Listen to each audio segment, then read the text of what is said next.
Hello সবাইকে, আশা করছি সবাই ভালো আছেন। আজকের ভিডিওতে আমরা ডিটেইলভাবে দেখানোর ট্রাই করব কিভাবে আপনি একটি সঠিক নিয়মে ইজবিস ক্যামেরা আনবাইন্ড করতে পারবেন।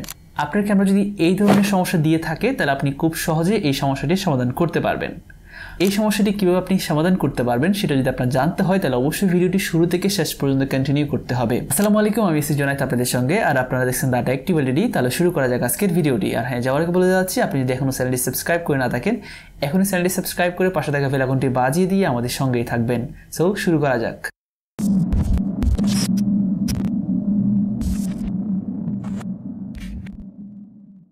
Welcome back again. সো আমার হাতে আছে একটি ক্যামেরা, যেটা আমরা আগে একটি ইমেল অ্যাড্রেসে অ্যাড করেছিলাম। গত একটা ভিডিওতে আপনাদের দেখিয়েছি একটি ক্যামেরা কিভাবে সঠিক নিয়মে অ্যাড করতে হয়। সো এই ক্যামেরা যেহেতু আমরা একটি ইমেলের মধ্যে আগে অ্যাড করেছিলাম, তো এখন আমরা ওই ইমেলটা ভুলে গেছি, ওই ইমেলটা আমাদের কাছে এখন নেই। মূল বিষয় হচ্ছে আমার যে ক্যামেরাটি আছে এটার যে ইমেল বা মোবাইল নাম্বার দিয়ে আমি অ্যাড করেছিলাম, ওই ইমেল বা মোবাইল নাম্বারটি আমার কাছে একটিও নেই। তো এখন এটা উইদাউট ইমেল বা উইদাউট মোবাইল নাম্বার দিয়ে আমরা এটা এখন আনবাইন্ড করে দেখাবো। তো সেটা করার জন্য আমাদের থেকে চলে আসতে হবে প্লে স্টোর অথবা অ্যাপ স্টোরে। অ্যাপ স্টোর আসার পর একটি সফটওয়্যার ডাউনলোড করতে হবে। ইতিমধ্যে হয়তো আপনারা ডাউনলোড করেছেন। ডাউনলোড করা থাকার পরেও আপনি এই সফটওয়্যারটি আপডেট দিয়ে নেবেন, ঠিক আছে? অবশ্যই আপডেটটা দিয়ে নিতে হবে। যদি আপডেট না দেওয়া থাকে তাহলে এই ট্রিক্সটা কাজ নাও করতে পারে, ঠিক আছে? সো আমরা ফার্স্টে ইজবিস সফটওয়্যার এখানে দেখতে পাচ্ছেন। ইজবিস সফটওয়্যার আমরা ওপেন করে নিচ্ছি। আর আপনারা অবশ্যই এটা আগে অ্যাপ স্টোর অথবা প্লে স্টোর থেকে এটা আপডেটটা দিয়ে নেবেন যদি আপডেট দেওয়া না থাকে। ওকে, সো আমরা এখানে ইজবিসের মধ্যে চলে আসলাম। যদি আমরা এখানে অ্যাপ স্টোরে আসলাম, অ্যাপ স্টোরে আসার পর আমরা এখানে ইজবিস দিয়ে লিখি, এখানে দেখতে পাচ্ছেন এটা হচ্ছে আমাদের সফটওয়্যার। এখানে আমাদের আপডেট অপশনটি চলে আসছে। এখান থেকে অবশ্যই আপনার থেকে সফটওয়্যারটি আপডেট দিয়ে নিতে হবে। আপডেট হতে একটু সময় লাগবে। আপডেটটা করে নেওয়ার পর আপনার কাজটা কমপ্লিট হয়ে যাবে। ওকে, তো আমরা সফটওয়্যারটা আপডেট করে সফটওয়্যারটা ওপেন করলাম, ঠিক আছে? খুব সহজে কিন্তু আপনারা এই কাজটি করতে পারবেন। আপনাদেরকে একটু আজকে ডেটটা একটু দেখিয়ে দিই, এই ভিডিওটি কখন বানানো হচ্ছে। এখানে আমরা যদি আসি 11 আগস্ট আপনার 2024-এ এই ভিডিওটি মেক করা হচ্ছে, ঠিক আছে? আর পরবর্তীতে যদি কোনো আপডেট আসে বা এই ধরনের সিস্টেম যদি পরিবর্তন হয় তাহলে আমাদের চ্যানেলের মধ্যে ভিডিও পেয়ে যাবেন। ওকে, সো আজকে হচ্ছে 11 আগস্ট আপনার 2024। তো এই তারিখে আমরা ভিডিওটি মেক করছি বা এই তারিখে কিন্তু আমরা এই ক্যামেরাটি আপডেট করতেছি, মানে আনবাইন্ড করতেছি। ওকে, সো আমরা ইজবিস সফটওয়্যারটি ওপেন করে নিলাম। আপডেট অবশ্যই করে নেবেন, সেটা হোক অ্যাপ স্টোর অথবা প্লে স্টোর থেকে। আপডেট করা কমপ্লিট হয়ে যাওয়ার পর এখানে আমরা ওপেন করলাম। ওপেন করার পর এখানে জাস্ট সিম্পলি এই প্লাসের মধ্যে ক্লিক করতে হবে। আমরা গত ভিডিওর মধ্যে কিন্তু আপনাদেরকে দেখিয়েছি কিভাবে একটি সঠিক নিয়মে অ্যাকাউন্ট ক্রিয়েট করতে হয়। যদি আপনি অ্যাকাউন্ট ক্রিয়েট করতে না জানেন তাহলে ওই ভিডিওটি অবশ্যই দেখবেন, আগে এই প্রসেসিংটা শিখে নিন, ঠিক আছে? সো এখান থেকে আপনাদেরকে করতে হবে অ্যাড ডিভাইসে ক্লিক করতে পারেন অথবা স্ক্যান কিউআর কোডের মধ্যে ক্লিক করতে পারেন। আমরা জাস্ট অ্যাড ডিভাইসে ক্লিক করব। ক্লিক করার পর এখান থেকে আমরা জাস্ট ক্যামেরাতে ক্লিক করব। তখন সাথে সাথে আপনার মোবাইল ফোনের ক্যামেরাটি অন হয়ে যাবে। ওকে, স্ক্যান করে নিচ্ছি।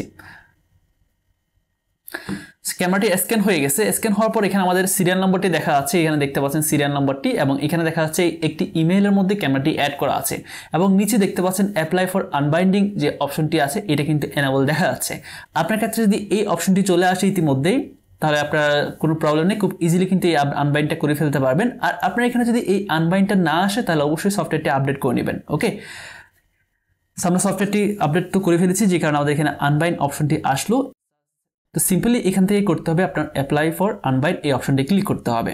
সো এখানে দুই ধরনের অপশন আসতে পারে, একটা হচ্ছে এই ধরনের অপশন আসতে পারে, আরেকটি হচ্ছে এখানে একটি ইমেল চাইতে পারে। তো ফার্স্ট আমরা যেহেতু ইমেল চাচ্ছে না, সেক্ষেত্রে আমরা আগে এই কাজটা করে ফেলি, তারপর পরবর্তী স্টেপে আমরা যাব, ঠিক আছে? স্ক্যান কিউআর কোড যে অপশনটি দেখতে পাচ্ছেন না, এই জাস্ট এটার উপরে আপনি জাস্ট ক্লিক করবেন। ক্লিক করার সাথে সাথে আপনার ক্যামেরাটি অন হয়ে যাবে, বা আপনার মোবাইলে যে ক্যামেরাটি থাকবে সেটা অন হয়ে যাবে, ঠিক আছে? আমরা এখানে ডাবল ক্লিক করে দিলাম বা ওপেন করলাম এটা ক্যামেরাটা। ওকে, সাথে সাথে কিন্তু ক্যামেরাটি অন হয়ে যাবে, এবং আপনার যে ক্যামেরাটি থাকবে এটার পিছনে যে স্টিকারে থাকবে এটা অটোমেটিকলি একটা পিকচার ক্যাচ করবে, ঠিক আছে? এটা আপনার থেকে কোনো ক্লিক করতে হবে না, এই সফটওয়্যারের মধ্যে অটোমেটিকলি এটা একটি ছবি তুলে নেবে। নেওয়ার পর এখানে দেখতে পাচ্ছেন এটা ছবিটা উঠে গেল। ওঠার পর এখানে জাস্ট আমরা সিম্পলি সাবমিটে ক্লিক করতে হবে। সাবমিটে ক্লিক করার পর এখানে একটি নোটিস আসলো, এটা আপনারা পড়ে নেবেন। জাস্ট এখান থেকে আই কনফার্মের মধ্যে ক্লিক করে দিব। এটা কিন্তু আপনি যখন কনফার্মের মধ্যে ক্লিক করবেন এই ক্যামেরাটি অটোমেটিকলি রিসেট হয়ে যাবে, আর যে আগের যে মোবাইল নাম্বার বা ইমেলের মধ্যে অ্যাড করা ছিল এটা সম্পূর্ণভাবে রিমুভ হয়ে যাবে। ওকে, সো আপনি দেখতে পাচ্ছেন আমার যে ক্যামেরাটি আছে সেটা এখানে আনবাইন্ড সাকসেসফুলি লেখা আসলো, মানে আমার ক্যামেরা যেটা ছিল এটা কিন্তু আনবাইন্ড হয়ে গেছে। আমরা একটু যদি ব্যাকে আসা যাক, ব্যাক আসার পর যদি এখন আমরা আবার অ্যাড ডিভাইসে যদি ক্লিক করি, ক্যামেরার মধ্যে যদি ক্লিক করা হয় তাহলে আমরা ক্যামেরার সামনে যদি স্ক্যানটা ক্লিক করি তখন দেখতে পাচ্ছেন আমার যে ক্যামেরাটি আছে সেটা কিন্তু আনবাইন্ড হয়ে গেছে। এখানে কোনো ইমেল বা মোবাইল নাম্বারটি দেখা যাচ্ছে না। ওকে, তো এইভাবে কিন্তু আপনার আনবাইন্ড অপশনটি বা আনবাইন্ডটা করে ফেলতে পারেন। এই তো ছিল আপনার খুব সহজে এটা আনবাইন্ড করে ফেলার সিস্টেম। এখন অনেকের ক্ষেত্রে এই অপশনটি নাও আসতে পারে, আপনি সফটওয়্যারটা আপডেট করার পরেও নাও আসতে পারে। কি কারণে আসবে না সেটা আপনাদেরকে একটু ক্লিয়ার করে দিই। আপনি এই ক্যামেরাটি কোন দেশ থেকে কিনেছেন তাতে কোনো সমস্যা নেই, আপনি যে কোনো দেশ থেকে ক্যামেরাটি কিনতে পারেন। ওকে, তো আপনার থেকে সমস্যা তখনই হবে যখন আপনি এই ক্যামেরাটি ফার্স্ট যে মোবাইল ফোনে অ্যাড করবেন ওইটা আপনি কোন দেশের রিজন আপনি সিলেক্ট করেছেন। আপনি মোবাইল নাম্বার, ইমেল আপনি যে কোনো দেশে দিতে পারেন, তাতে কোনো প্রবলেম নেই। যখন সফটওয়্যারটি ডাউনলোড করবেন, যখন আপনি রেজিস্ট্রেশন করতে যাবেন, ওইখানে একটি রিজন সিলেক্ট করতে বলে, মানে আপনি কোন কান্ট্রি থেকে এই ক্যামেরাটি কানেক্ট করছেন এই ধরনের রিজন কিন্তু সিলেক্ট করতে বলে, যেটা আমরা গত ভিডিওর মধ্যে একদম ডিটেলভাবে আপনাদেরকে দেখিয়েছি। আমার যে ক্যামেরাটি আছে সেটা আমরা গত ভিডিওর মধ্যে যখন কানেক্ট করেছিলাম তখন আমরা সফটওয়্যারটি ডাউনলোড করেছি এবং যে একটি অ্যাকাউন্ট রেজিস্ট্রেশন করেছি সেটা কিন্তু বাংলাদেশ সিলেক্ট করেছিলাম, ঠিক আছে। এর পরবর্তীতে যখন আমরা ইমেলটা ভুলে গিয়েছি বা পাসওয়ার্ডটা ভুলে গেছি, ইমেলটা আমাদের কাছে নাই বা মোবাইল নাম্বারটি আমাদের কাছে নেই, সেক্ষেত্রে আমাদের আরেকটি অ্যাকাউন্ট ক্রিয়েট করতে হয়েছে। এই অ্যাকাউন্টটি ক্রিয়েট করার সময় কিন্তু আপনার থেকে অবশ্যই বাংলাদেশ রিজন দিয়ে কিন্তু অ্যাকাউন্ট ক্রিয়েট করতে হবে। যেহেতু আমরা সর্বপ্রথম এটা বাংলাদেশের অ্যাকাউন্ট দিয়ে ক্রিয়েট করেছিলাম, এখন যদি আমরা নতুন একটি সফটওয়্যার ডাউনলোড করার পর রিজনটা দিয়ে দিই অন্য কোনো কান্ট্রি, সেক্ষেত্রেও কিন্তু আমরা আনবাইন্ড অপশনটি দেখতে পাবো না। সেক্ষেত্রে এই ধরনের অপশন আপনারা দেখতে পারবো। ওকে, তো অবশ্যই আনবাইন্ড করার সময় কয়েকটা জিনিস আপনার থেকে ফলো করতে হবে। এক নম্বর হচ্ছে আপনার যে ক্যামেরাটি থাকবে সেটা ফার্স্টে বাংলাদেশ রিজন সিলেক্ট করা থাকতে হবে, মানে আপনার এই ক্যামেরাটি যখন মোবাইল ফোনে কানেক্ট করবেন সর্বপ্রথম তখন বাংলাদেশ সিলেক্ট করা থাকতে হবে।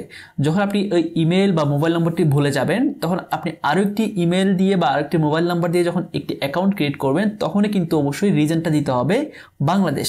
সেক্ষেত্রে বাংলাদেশ ছাড়া অন্য কোনো যদি রিজন দিয়ে থাকেন তাহলে কিন্তু আপনার অ্যাপ্লাই বাটনটি পাবেন না।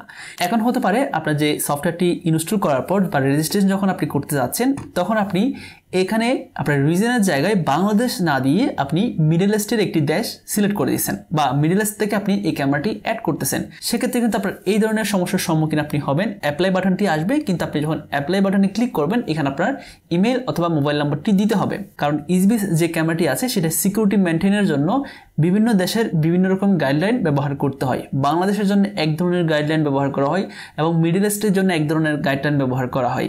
যারা কলকাতা থেকে দেখছেন তাদের জন্য কিন্তু এই অ্যাপ্লাই বাটনটি অ্যাভেলেবেল পাবেন না, বা অ্যাপ্লাই বাটনটি পেলেও কিন্তু আপনার ওই ইমেল বা মোবাইল নাম্বারটি দিতে হবে। তার মানে এই না যে আপনার যে মোবাইল নাম্বার বা ইমেল অ্যাড্রেসটি থাকবে এটার মধ্যে কোনো ওটিপি যাবে, কোনো রকম কোনো ওটিপি যাবে না। জাস্ট সঠিক মোবাইল নাম্বারটি বা সঠিক ইমেলটা এখানে বসিয়ে দিলে আপনি খুব সহজেই এটা আনবাইন্ড করে ফেলতে পারেন। আশা করছি আপনারা ক্লিয়ার হয়েছেন। আপনার ক্যামেরা যদি এই ধরনের সমস্যা দেয় তাহলে এখানে দেখতে পাচ্ছেন আপনার ক্যামেরাটি ইসবিস ছাড়া অন্য কোনো সফটওয়্যারের মধ্যে ক্যামেরাটি অ্যাক্টিভ করা ছিল, যে কারণে আপনি এই ইসবিসের মধ্যে এই ফাংশনটি পাবেন না। সেক্ষেত্রে আপনাদেরকে করতে হবে, যদি বাংলাদেশ থেকে করে থাকেন তাহলে বাংলাদেশের মধ্যে যে কোনো ইসবিসের দোকানে নিয়ে গেলেই কিন্তু আপনারা এটা সমাধান করে নিতে পারেন। ওকে, সো আশা করছি আপনারা বুঝতে পারছেন কিভাবে এটা আনবাইন্ড করতে হয় বা কিভাবে আনবাইন্ড করতে পারবেন।